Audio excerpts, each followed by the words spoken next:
Assalamualaikum warahmatullahi wabarakatuh.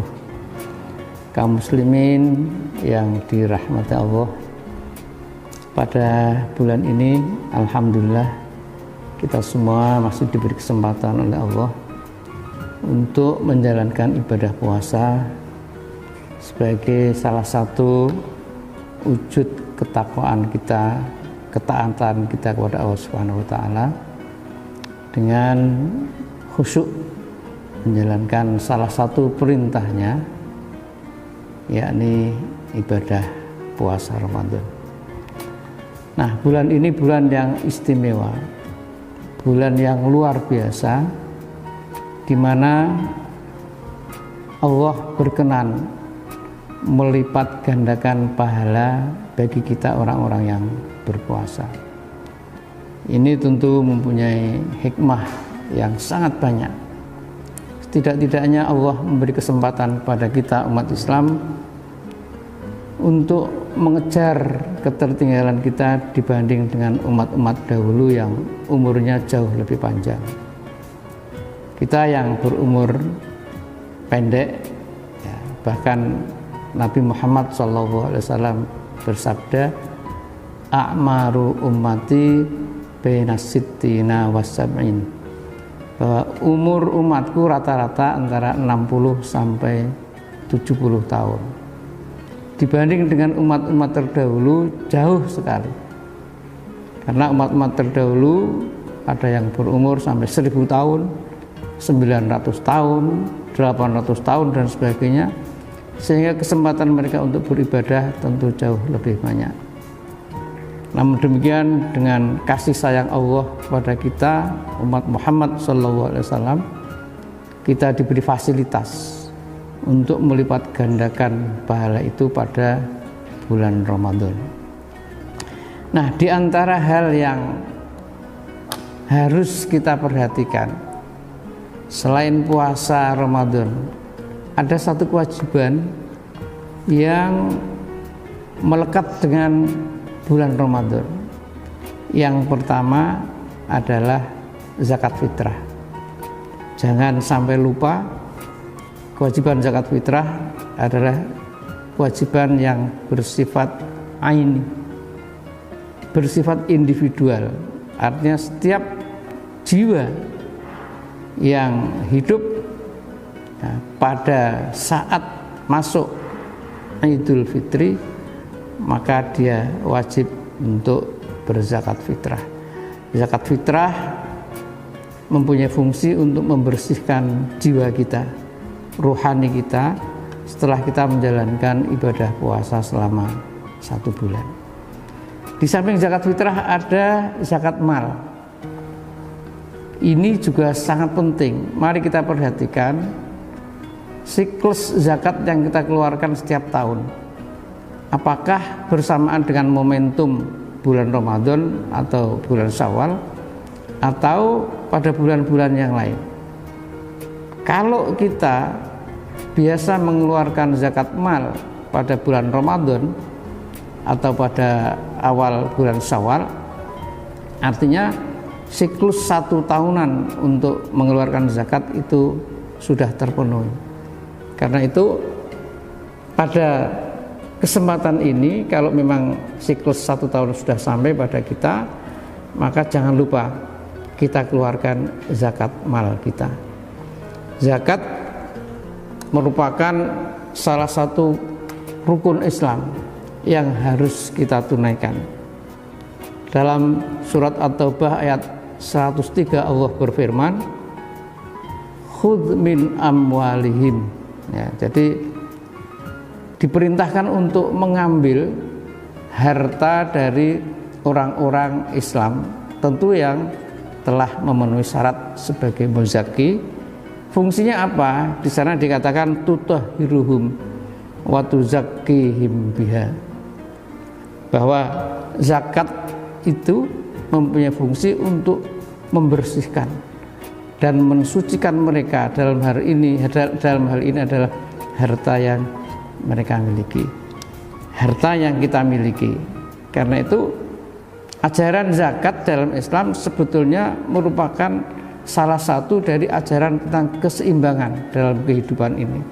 Kita boleh kaya, kita boleh banyak harta, tetapi jangan lupa kita juga harus memperhatikan kondisi orang lain. Kita mempunyai tanggung jawab sosial agar kita tidak semata-mata menjadi penumpuk harta yang tidak mengetahui tentang kewajiban sosial kita. Ini mengandung visi bahwa umat Islam merupakan umat yang harus mempunyai kepedulian untuk mensejahterakan yang lain. Jadi ajaran Islam selalu mengandung aspek-aspek ubudiyah, tetapi juga selalu mengandung aspek sosial. Di antara yang sangat menonjol aspek sosialnya adalah ibadah tentang zakat. Karena itu ketika kita mengeluarkan zakat, pada saat itu kita termasuk golongan orang yang mempunyai kepedulian sosial. Kita peduli dengan sesama. Tentu kepedulian kita terhadap orang lain, terhadap sesama, bukan hanya zakat. Lembaga-lembaga sosial dalam Islam cukup banyak.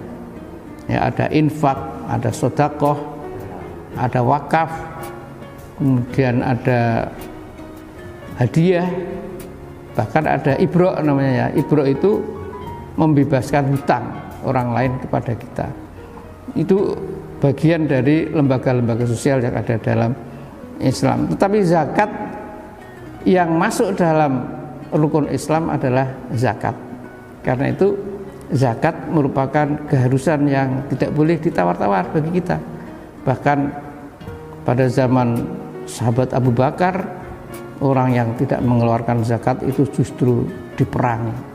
Negara memang harus ikut hadir untuk menggerakkan masyarakat mengeluarkan zakat. Kaum muslimin yang dimuliakan Allah, momentum ini sangat tepat karena pada bulan Ramadan di antara yang ingin kita raih bukan hanya sekedar kita melaksanakan ibadah yang diperintahkan, tetapi tujuannya adalah agar kita semua menjadi orang yang bertakwa. Nah, di antara ciri-ciri orang yang bertakwa bisa kita baca misalnya dalam Al-Qur'an surat Az-Zariyat ayat 19 ya, di mana Allah mengatakan di sana wa fi amwalihim haqqun lis-sa'ili wal mahrum. Dan orang takwa itu adalah orang yang menyadari bahwa dalam harta mereka itu ada hak yang harus diberikan, yang harus ditunaikan lis-sa'ili bagi orang-orang miskin yang meminta, wal mahrum dan orang-orang miskin yang tidak meminta. Karena ada orang miskin yang meminta, mau meminta, dan ada orang miskin yang tidak mau meminta, malu, gengsi dan sebagainya. Tapi ini harus kita perhatikan. Jangan sampai mereka lolos dari perhatian kita. Karena itu merupakan kewajiban kita semua untuk memperhatikan mereka-mereka yang memang sangat membutuhkan. Karena itu orang-orang yang bertakwa, yang menyadari bahwa di dalam harta mereka itu ada hak dari orang lain, terutama dari fakir miskin, itu akan dikategorikan sebagai orang yang bertakwa, yang besok akan ditempatkan di surga yang di sana ada mata airnya.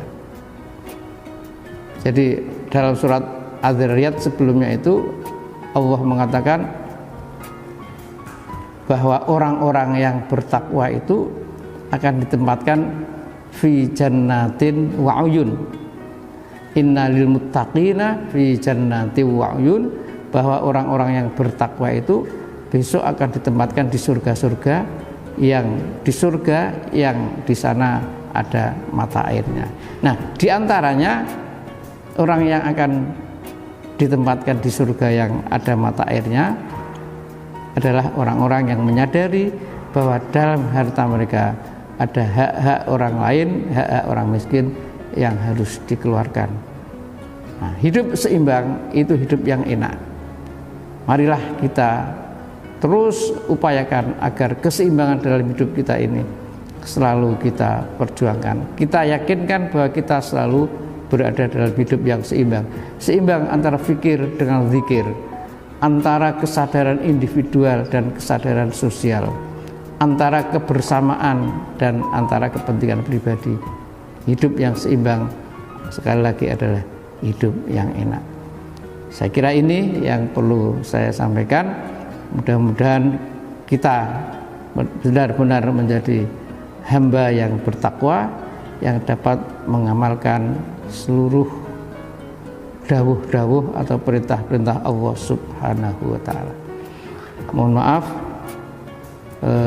sekali lagi mudah-mudahan apa yang saya sampaikan dapat bermanfaat.